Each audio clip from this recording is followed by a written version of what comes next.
আজ এবং আগামীকাল বিধানসভায় জয়ী প্রার্থীদের শপথ গ্রহণ অনুষ্ঠান। প্রথমেই শপথ নেন মুখ্যমন্ত্রী শুভেন্দু অধিকারী। দর্শক দেখতে পাচ্ছেন বিধানসভায় নরেন্দ্র মোদী এসেছে এবং এসেই গ্রেপ্তার হয়ে নরেন্দ্র মোদী আজকে। এদিকে আজ বিধানসভায় নরেন্দ্র মোদী গ্রেপ্তার হয়েছে। শুভেন্দু অধিকারীর শপথ অনুষ্ঠান ছিল বিধানসভায়, তুলপার পরিস্থিতি হয়েছে সেখানে। মমতা ব্যানার্জি অন্যদিকে থালাপতি বিজয়ও নতুন পরিকল্পনায় এগুচ্ছে। লজ্জায় মুখ লুকাচ্ছে নরেন্দ্র মোদী। তার হিন্দুত্ববাদী আদর্শ যখন পুরো ভারতে মুসলিম পরিচয়কে মুছে ফেলার চেষ্টা করছে। রাজনীতি এমন এক জিনিস যেখানে প্রতিবেশী দেশের ভোটের ফল বেরোলেই চায়ের দোকান থেকে শুরু করে পররাষ্ট্র মন্ত্রণালয় পর্যন্ত কাপে চুমুকের ভঙ্গি বদলে যায়। ভারতীয় জনতা পার্টি পশ্চিমবঙ্গে ক্ষমতা এসেছে। এককালে যে বাংলায় বামফ্রন্টকে সরানোই অকল্পনীয় ছিল, সেখানে এবার তৃণমূলের দীর্ঘ অধ্যায়ও গুটিয়ে গেল। আমি শুভেন্দু অধিকারী পশ্চিমবঙ্গ বিধানসভায় সদস্য নির্বাচিত হইয়া ঈশ্বরের নামে শপথ করিতেছি যে ভোট মানেই গণতন্ত্রের পবিত্রতম অনুষ্ঠান, কিন্তু যদি সেই অনুষ্ঠানেই লুকিয়ে থাকে সবচেয়ে বড় প্রতারণা, আপনার ভোট দেওয়ার অধিকার যদি আগে ভাগেই কেড়ে নেওয়া হয়, তাহলে নির্বাচনের ফল কিভাবে আসে? থালাপতি বিজয় 2 দিনেই বদলে দিলেন তামিলনাড়ুকে। ক্ষমতার চেয়ারে বসে একের পর এক অ্যাকশনে কাঁপছে নরেন্দ্র মোদীর গদি। পশ্চিমবঙ্গের বিধানসভায় আজ শপথ নিলেন নবনির্বাচিত বিধায়করা। প্রথমেই এমএলএ হিসেবে শপথ নেন ভবানীপুর থেকে নির্বাচিত মুখ্যমন্ত্রী শুভেন্দু অধিকারী। ভারতের বিধানসভায় আজকে শপথ অনুষ্ঠান ছিল। সেইখানে নরেন্দ্র মোদী ভয়াবহ বিপদের মুখে পড়ে মমতা ব্যানার্জির পরিকল্পনায়। দর্শক শ্রোতা, আপনারা দেখেছেন গত কিছুদিন যাবৎ ভারতের রাজনীতিতে উত্তাল পরিস্থিতি চলছে। নির্বাচনের মধ্যে ভোট চুরির বিষয়ে মমতা ব্যানার্জি সরাসরি অভিযোগ করেন নরেন্দ্র মোদীর বিরুদ্ধে। আজকে অসংখ্য ঘটনা ঘটে বিধানসভায় এবং নরেন্দ্র মোদীর খারাপ অবস্থা হয়। আপনারা এই সম্পূর্ণ ভিডিও দেখবেন এই মুহূর্তে নরেন্দ্র মোদীর অবস্থা এবং এই নিয়ে থালাপতি বিজয় যে গোপনে অনেক পরিকল্পনার মাধ্যমে অ্যাকশন নেয়, সবকিছু দেখতে পারবেন এই একটি ভিডিওর মাধ্যমে। আর এবার যে ছবি আপনাদের সামনে রেখেছি, একেবারে 2014 লোকসভায় যখন প্রধানমন্ত্রী নরেন্দ্র মোদী তিনি প্রবেশ করেন, সেই সময় তিনি নতজানু হয়ে প্রণাম করেন।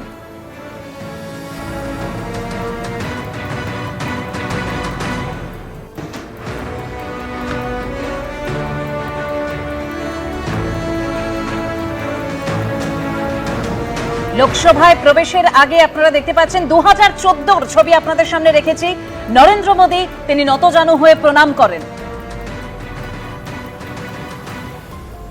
2026-এর যে ব্রিগেড, যেদিনকে একদম নতুন মুখ্যমন্ত্রী হিসেবে শুভেন্দু অধিকারী, নতুন বিজেপির সরকার পশ্চিমবঙ্গে শপথ নিয়েছিল, তখনও তিনি ব্রিগেডে এসে নতজানু হয়ে রাজ্যবাসীর উদ্দেশ্যে প্রণাম করেছিলেন। মঞ্চের উপর থেকে নতজানু হয়েছিলেন দেশের প্রধানমন্ত্রী। আর আজকে রাজ্যের মুখ্যমন্ত্রী প্রথম বিধানসভায় ঢুকে এই বিধানসভার মূল ফটকের ঠিক এই জায়গাতেই ঠিক সেভাবেই নতজানু হলেন শুভেন্দু অধিকারী। আমরা আছি বিধানসভায়। আজকে বিধানসভায় বিধায়কদের প্রথম শপথ, আগামীকালও সেই শপথ হবে এবং আজকে মুখ্যমন্ত্রী প্রথম শপথ দেবেন বিধায়ক হিসেবে, এবং যেটা জানা যাচ্ছে যে তিনি ভবানীপুরের বিধায়ক হিসেবে শপথ দেবেন। আজ কিছুক্ষণ আগেই তিনি এসে গার্ড অফ অনার নেন। তার আগে আমাদের মূর্তি যে আছে বি.আর. আম্বেদকরের মূর্তি, সেখানে মাল্যদান করেন। গার্ড অফ অনার নিয়ে আগের বিরোধী দলনেতা যখন এখান দিয়ে ঢুকতেন, ঠিক সেইখান দিয়েই আজকে মুখ্যমন্ত্রী শুভেন্দু অধিকারী এইভাবেই ঢোকেন। আজকে লাল কার্পেট বেছানো আছে, আর ঢোকার সময় ঠিক এইখানেই তার জুতো খুলে নতজানু হয়ে তার বিধানসভার গেটকে, বিধানসভাকে প্রণাম করে রাজ্যের মুখ্যমন্ত্রী আজকে বিধায়ক হিসেবে শপথ নিতে যাচ্ছেন। প্রধানমন্ত্রী নতজানু হয়েছিলেন ব্রিগেডের মাঠে শপথের দিনে, আর মুখ্যমন্ত্রী নতজানু হলেন তার বিধায়ক হিসেবে শপথের দিনে বিধানসভার মূল ফটকের নিচে। ক্যামেরায় শ্যামল জানার সঙ্গে কৃষ্ণেন্দু অধিকারী, এবিপি আনন্দ, কলকাতা।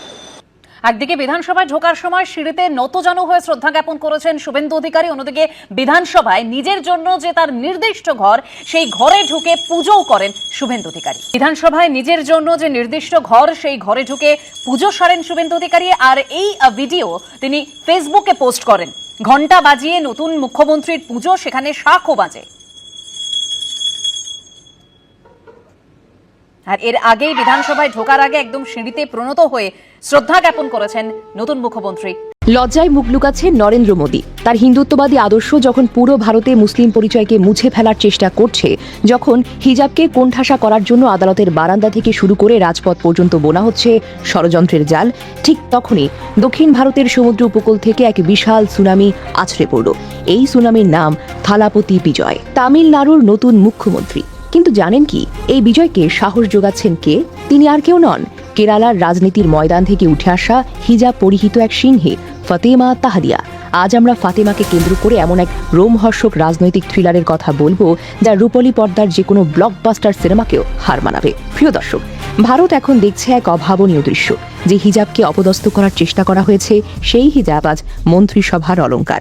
একজন মুসলিম নারী তার রাজনৈতিক প্রজ্ঞা দিয়ে দিল্লির মসনদের ভিত যেন নাড়িয়ে দিয়েছেন। আর থালাপতি বিজয়ও তার চরম বিপদের দিনে পাওয়া সাহায্যের ঋণ ফাতেমাকে শোধ করেছেন রাজকীয়ভাবে। কৃতজ্ঞতায় মাথা নিচু করে থাকা ফাতেমাকে করে দিয়েছেন নিজের মন্ত্রিসভার মন্ত্রী। ঘটনার শুরু তামিলনাড়ুর বিধানসভা নির্বাচনের ফলাফল ঘোষণা সেই শ্বাসরুদ্ধকর রাতে। পুরো রাজ্য স্তব্ধ। থালাপতি বিজয়ের নতুন দল টিভিকে অভাবনীয় সাফল্য পেয়েছে সত্য, কিন্তু রাজনীতির অঙ্ক তো বড়ই নিষ্ঠুর। সরকার গঠনের জন্য প্রয়োজন 118টি আসন, কিন্তু বিজয় আটকে গেলেন 117টিতে। মাত্র একটি আসনের ব্যবধান। ভাবুন তো একবার, বছরের পর বছর যে মানুষটা মানুষের জন্য কাজ করেছেন, যার একটি ইশারায় তামিলনাড়ুর লক্ষ লক্ষ যুবক রাজপথে নেমে এসেছেন, সেই বিজয়ের স্বপ্ন কি তবে এক আসনের অভাবে এভাবে ধুলোয় মিশে যাবে? দিল্লির শাসকরা তখন অট্টহাসি হাসে। তারা জানতো, বিজয় যদি সরকার গঠন করতে না পারেন, তবে তামিলনাড়ু জারি হবে রাষ্ট্রপতির শাসনের অধীনে। আর সেই সুযোগে দিল্লির উগ্রবাদী শক্তি পেছনের দরজা দিয়ে তামিলনাড়ুর ক্ষমতা দখল করে নেবে। বিজয় শিবিরে তখন পিনপত নীরবতা। বড় বড় নেতারা যখন হাল ছেড়ে দিয়েছেন, তখন পরাজয়ের গ্লানি বিজয়ের কপালে চিন্তার ভাঁজ ফেলে দিয়েছে। ঠিক সেই মুহূর্তে রাজনীতির ময়দানে হাজির হলেন এক মহিষী নারী, ইন্ডিয়ান ইউনিয়ন মুসলিম লীগের নেত্রী ফাতেমা তাহালিয়া।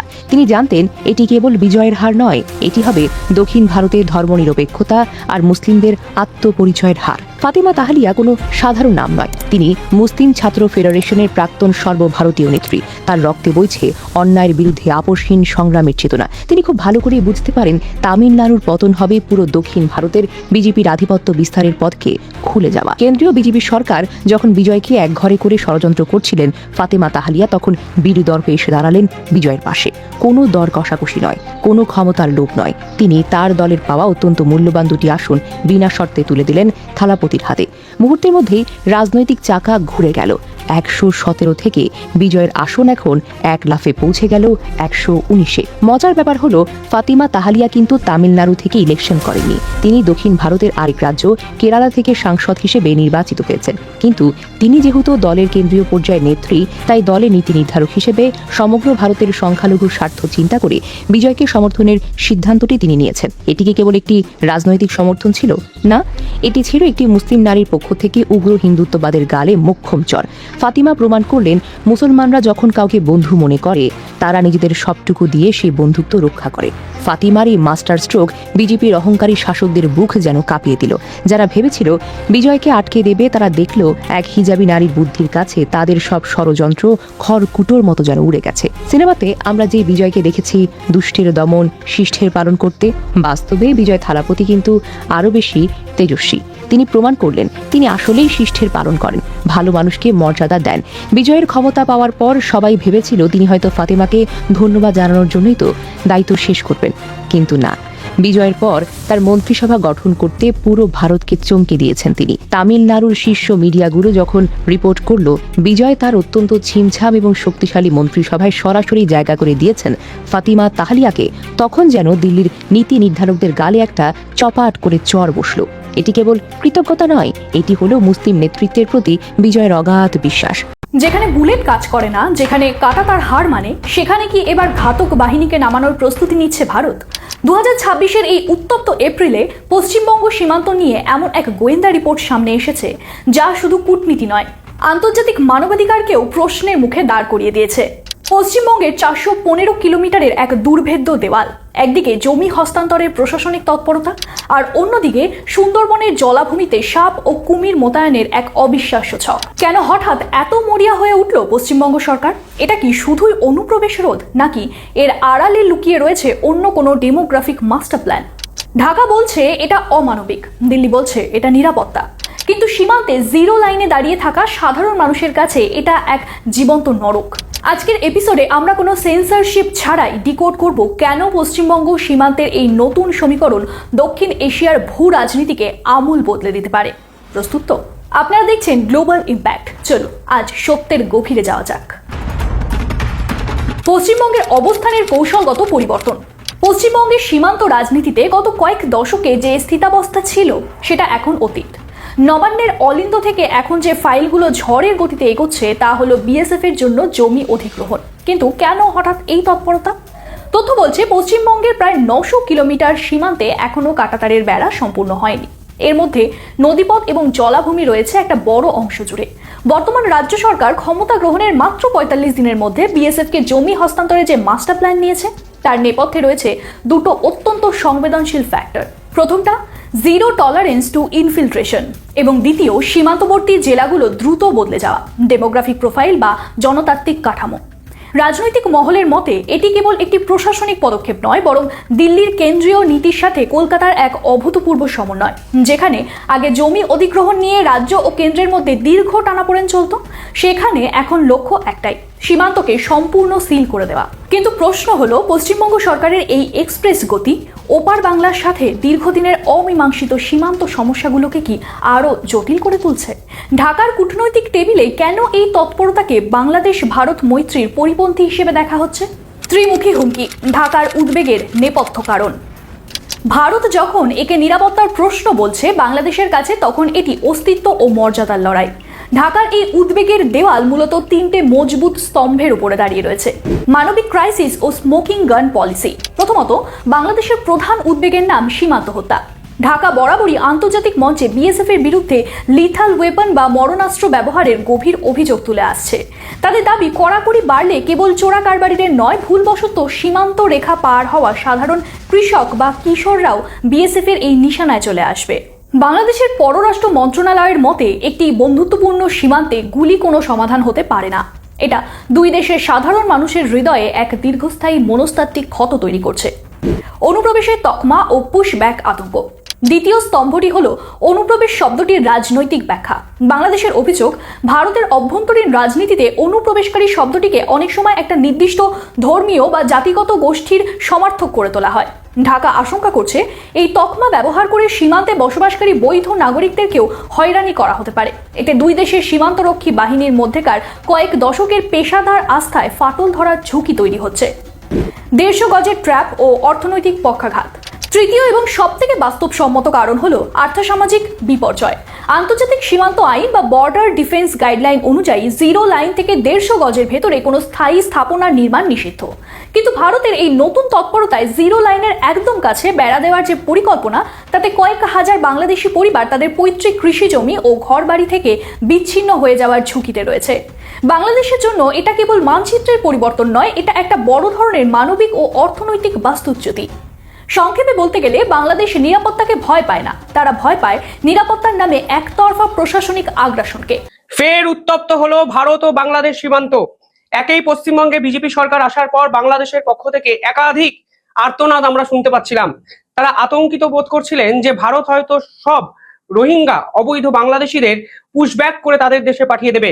এমনকি বাংলাদেশের পার্লামেন্ট এ বিষয়ে উত্তপ্ত হয়ে ওঠে দিন তিনেক আগে। আর এরপর সীমান্তে বিএসএফ এমন এক পদক্ষেপ নিল যাতে একটা জিনিস পরিষ্কার হয়ে যাচ্ছে, কোনো অবস্থাতেই বাংলাদেশকে এই মুহূর্তে কোনো রকম সুযোগ দিতে নারাজ ভারত সরকার। কি হলো পুরো পরিস্থিতিটি? আজকে এই ভিডিওতে আমি ডিটেইলিং আলোচনা করব যে ভারত ও বাংলাদেশের সীমান্ত ঠিক কোন জায়গায় যাচ্ছে এবং কেনই বা সীমান্ত পার্শ্ববর্তী জায়গায়, যেখানে বাংলাদেশের নির্বাচনে জামাত জিতেছে, তাদের ঘুম উড়িয়ে দিচ্ছে ভারতের সেনাবাহিনী।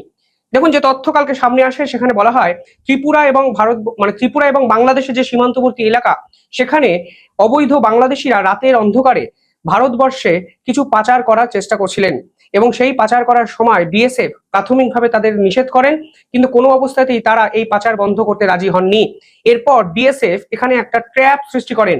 তারা প্রাথমিকভাবে তাদেরকে আটকানোর চেষ্টা করেনি, অপেক্ষা করা হচ্ছিল যে তারা কখন ভারতের সীমান্ত পেরিয়ে আমাদের দেশে ঢুকবে, অর্থাৎ ত্রিপুরাতে ঢুকবে, এবং যখন তারা ত্রিপুরাতে ঢুকে যায় তখন বিএসএফ তাদেরকে কিন্তু ঘিরে ফেলে। এরপর গুলি চালানো হয় বিএসএফ এর পক্ষ থেকে। দুজন বাংলাদেশি মারা যান, খতম হয়ে যান, কিন্তু 23 জন আশঙ্কাজনক অবস্থায় হাসপাতালে ভর্তি ছিলেন বা ভর্তি আছেন। অর্থাৎ সব মিলিয়ে একটা জিনিস পরিষ্কার, এই অবৈধ বাংলাদেশিদের গ্রুপ কিন্তু ফের তৎপর হয়ে উঠেছে এবং বিএসএফ কিন্তু কোনো অবস্থাতেই এদের কোনো রকম সুযোগ দিচ্ছে না। যে তথ্য আরো ডিটেইলিং আমাদের সামনে এসেছে, সেখানে বলা হচ্ছে এই ঘটনাটি ঘটেছে বাংলাদেশের বাংলাদেশের দিকে ত্রিপুরার সিপাহীজলা জেলায়। দর্শক এবং আপনারা তো দেখলেন এখানে কি কথা হচ্ছে, অনেকেই কিন্তু অনেক কথা বলতেছে। বিশেষ করে এখানে দেখতে পাচ্ছি আমরা নরেন্দ্র মোদীর বিষয় নিয়ে কথা হয় এবং আজকের বিধানসভায় যে অসংখ্য ঘটনা ঘটে এবং ভারতের নির্বাচন নিয়ে শুভেন্দু অধিকারীর বিষয়ে বিশেষ করে এখানে কথা হয়ে গেছে। এই বিষয়গুলো দেখে আপনার মন্তব্য কি, আপনার গুরুত্বপূর্ণ মন্তব্যটা অবশ্যই আপনারা আমাদের কমেন্ট বক্সে লিখে যাবেন। সর্বশেষ আপনাদের কাছে আমাদের রিকোয়েস্ট থাকবে, আপনারা আমাদের চ্যানেলের নতুন দর্শক হয়ে থাকলে চ্যানেলটি সাবস্ক্রাইব করবেন এবং পাশে থাকা বেল বাটন চেপে যাবেন যাতে করে নেক্সট ভিডিওটা সবার আগে আপনাদের কাছে পৌঁছে যায়। ধন্যবাদ।